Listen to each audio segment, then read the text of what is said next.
welcome to Global Television and Business Point here in Global Television, where we x-ray Nigeria's economy, talk about tech, innovation, as well as government policies. I'm Queen Agaba.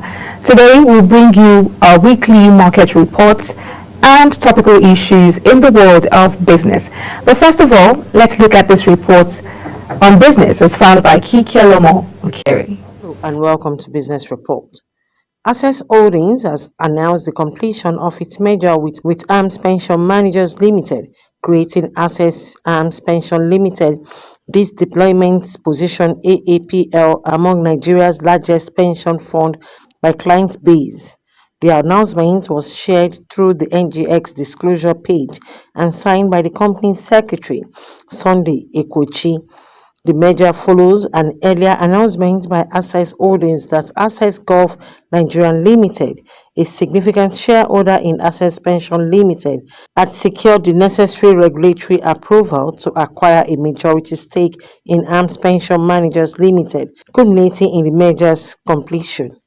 With the mergers finalized, AAPL now manages nearly 3 trillion naira in assets and serves a customer base of approximately 2 million naira retirement saving account holders.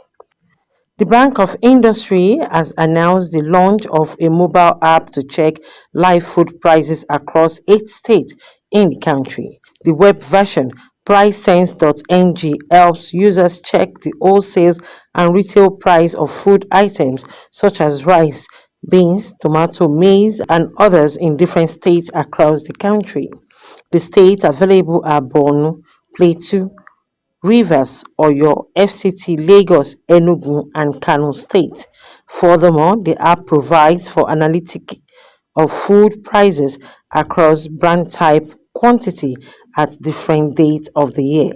Food prices have been on the upward trend in the past 1 year in Nigeria, with food inflation crossing 40% in June 2024. A combination of disruption in regular weather patterns, insecurity in food producing region, and high cost of farms inputs such as fertilizers and other have been attributed to the responsible of the current food crisis in the country. Various international development organizations like World Bank, International Rescue Committee, and Food and Agricultural Organization had predicted record number of food insecure for people in the country for 2024.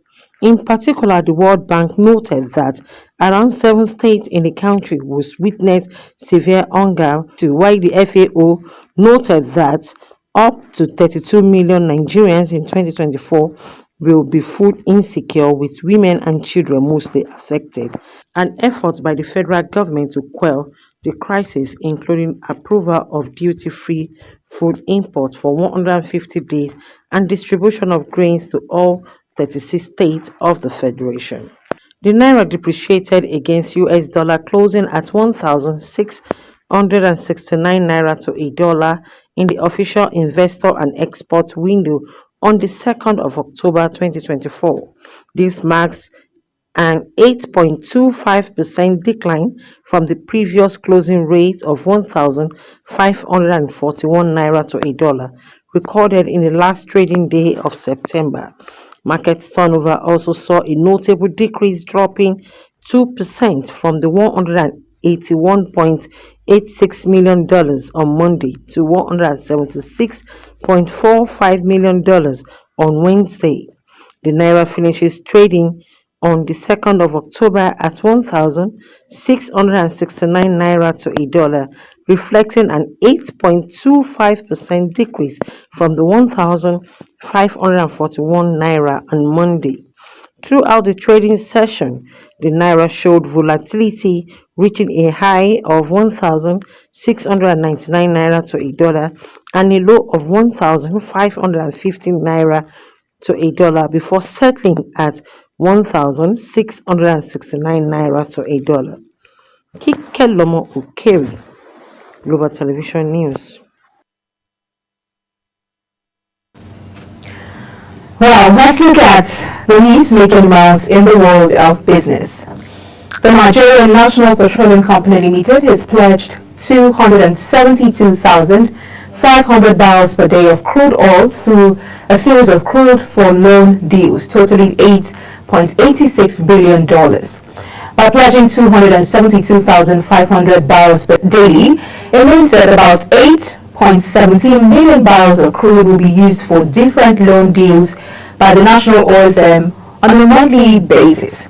This, according to an analysis of a report by the Nigerian Extractive Industries Transparency Initiative and the NNPC's financial statements. Under these deals, notable projects include Project Panther, Project Bison, Project Eagle Export Funding, which is original, subsequent to debt, Project Yield, and Project Gazelle. According to findings, NNPC has already fully repaid $2.61 billion in loans, representing 29.4% of the total credit facility, while $6.25 billion or 70.6% remains outstanding. Also, out of the $8.86 billion credit facility, only about $97 billion has been received from 7 crude for loan deals. After then, for crude deal is yet to begin, and there are indications that the supply of crude oil in Naira by the Nigerian National Petroleum Company Limited to the Dangote Petroleum Refinery, which should have started on October 1st, 2024, has yet to begin as of today. Also, officials at the Dangote Refinery and those at the Nigerian Upstream Petroleum Regulatory Commission, Federal Ministry of Finance, and NNPC among others have stayed mute when for updates on the Naira for crude deal between NNPC and Dangote. It was also reported that the Technical Subcommittee on Domestic Sales of Crude Oil in local currency has confirmed the preceding day that the supply of crude in Naira by NNPC to the Dangote Refinery will begin in October 1st, 2024. On September 13th, 2024, the committee announced that the Federal Executive Council, under the leadership of President Bola Tinubu, approved the sale of crude to local refineries in Naira and the corresponding purchase of petroleum products in Naira. From October 1st, NNPC will commence the supply of about 385 barrels per day. That's 385,000 barrels of crude oil to the Dangote Refinery to be paid for in Naira. The chairman of the Technical Subcommittee, Zach Adedeji, who doubles as chairman also of the Federal Inland Revenue Service, made this known. The special advisor on media to the FIRS chairman, Mr. Dare Adekombi, had responded in the affirmative when contacted and asked if the plan for the crude oil supply to the $20 billion Lekki base plant was still intact. The social program intervention funds left unused in the coffers of 9 deposit money banks reduced to 319.34 billion naira despite the discontinuance of the scheme by the Central Bank of Nigeria a year ago. Now let's look at banks disbursing 132 billion naira intervention funds despite CBN ban. The amount was 531.4 billion naira as of December 31st, 2023. This means a total sum of 132.5 billion naira was withdrawn from the funds between January and June 2024, with no explanation provided for these transactions in the financial statement of banks. This lack of transparency regarding the withdrawals may prompt further scrutiny and questions about the management of the funds and the reason behind such significant outflows. Last October, the CBN Governor Olayemi Cardoso, upon assumption of office, stopped all development finance interventions, stating that the lines between monetary policy and fiscal intervention had become blurred. He says that in refocusing the CBN to its core mandate, there was a need to pull the CBN back from direct development finance interventions into more limited advisory roles that support economic growth. The Apex Bank governor reaffirmed his position, emphasizing that Nigerians were experiencing the repercussions of excessive money supply in the economy, highlighting the 27 trillion naira raise and means loans and the 10.5 trillion naira interventions from the previous administration, withholding tax regulations, and all of that. Now let's look at the Federal Inland Revenue Service and tax regulations, saying that tax regulations are active until December by the Federal Inland Revenue Service. The Federal Inland Revenue Service have come out to say that the current withholding tax regime will remain effective until December 31st, 2024.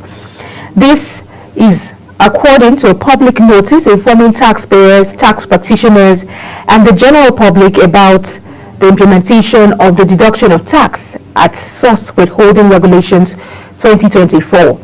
The new regulations published in the Federal Government Gazette will officially take effect on January 1st, 2025.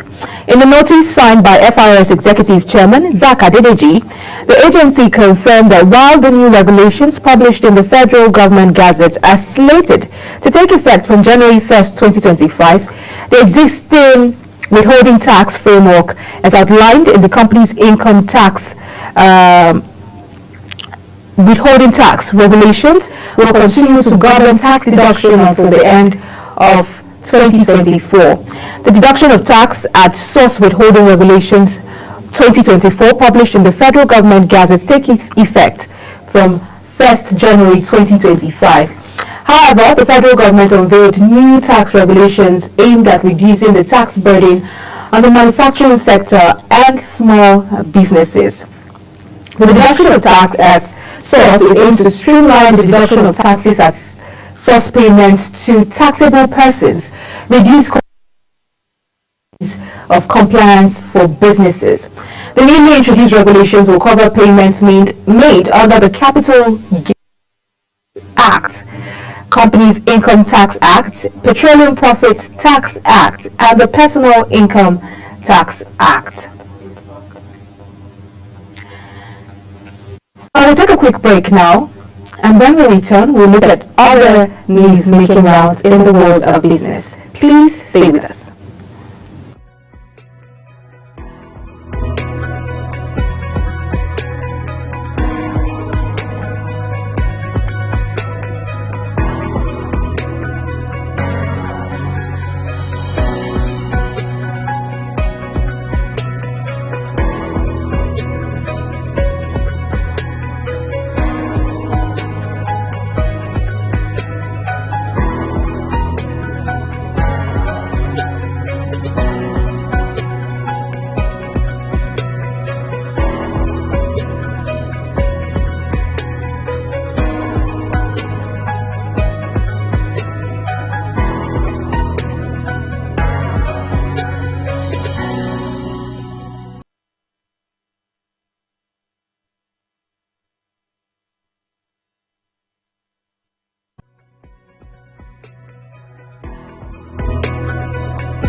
On Global Television. The business world can be dynamic and unpredictable, with headwinds and volatility sometimes becoming an obstacle for players in the business and economy landscape. Watch Business Point on Global Television as Samuel Odi walks you through the twists, turns and curves in bands, stocks and crucial market indices from a global standpoint. Watch Business Point weekdays on Global Television at 11 a.m. West African time. Business Point. This is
Many thanks for staying with us. We just want to quickly look at the federal government's move to relieve deep sea oil and gas sector of taxation. And my colleague Odi Sambo will join me in having this conversation. Welcome. Thank you for joining me, Odi. Yeah, thank you so much, Queen. You're welcome. It was reported in the news that the federal government has relieved the deep sea oil and gas sector of taxation. But first of all, I want you to tell us your description of the oil and gas sector, the deep sea oil and gas sector in Nigeria, and then what does this move mean for that sector? It's actually a good one because, you know, there's been a whole lot of taxation going on in the country, monetary policies being tightened and fresh tax appeals being submitted to the NAS by the president. So taxation now maybe mostly often tightens the economy the more, but now for this one being relieved now in the oil and gas sector, that's like in the deep sea oil and gas, it's more an avenue for foreign investment, foreign investors to come and invest in those sectors so as to help, you know, bring up the Nigerian economy, revamp it despite, you know, the challenges that the economy is facing. Yes, there's a series of hike currently in the fuel price. So we're expecting with this policy now, and then the fact that the deep sea oil and gas sector has been relieved of tax, we're hoping to see a level of foreign investment majorly in those sectors to be able to help cushion down the current cost of fuel and then, you know, boost Nigerian economy the more. Oh, that's great to know that we have increased production for that sector as well, because tax has been relieved and potential investors as well. But we should not take away the fact that there are going to be risks, for example, and I want you to walk us through these risks, like reduced revenue. Don't you think there will be reduced revenue for the government if that sector is relieved of tax? And then what are the potential risks as well? Well, looking at the angle of, you know, revenue being shut down from the government, okay, in the short term, yes, the government is going to lose some, but in the long run now, it's an investment. So at the end of the day, the ROI rather would be something bigger, because that we're looking at the bigger picture now. Okay, you're just going to, for you to catch a big fish, you have to sacrifice a little one. So the federal government now are looking to sacrifice a little so as to be able to, you know, get this foreign investment. So the more it comes, one, it benefits the federal government, it benefits the stakeholders, it benefits the citizens of Nigeria at large. And then risks involved, I'm not certain about lots of risks, because the oil sector is somewhere you invest in and you tend to, you know, get your return on investment. So I think if this does happen, it's going to boost the economy the more, and then the oil and gas sector would have a whole lot to contribute to our GDP, which is one of the leading force of Nigerians' GDP. Oh, thank you very much, Odi, for helping us actually make better sense of this tax and the tax relief for the deep sea oil sector.